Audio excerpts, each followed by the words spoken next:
fundamental difference is that the Quran was written an X amount of time, generations, basically 100 years later, after Muhammad existed.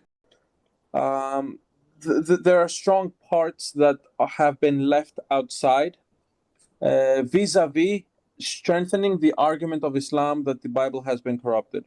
On the other side of the coin, you also hear people argue that the Quran itself is corrupted because it could not have reflected what Muhammad have said since it was written 100 years later, up or down.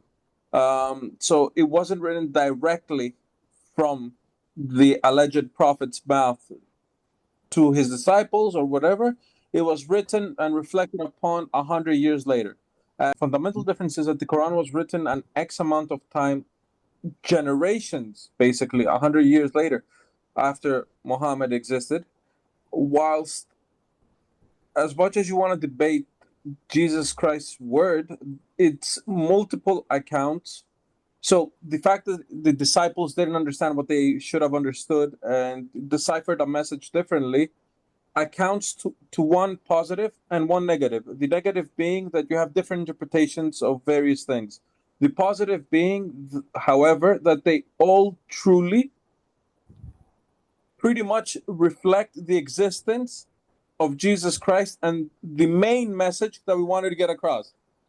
So that's how I see the different balance between the two. One is verifiable with the negatives, and the other one is unverifiable, but only with one account of text.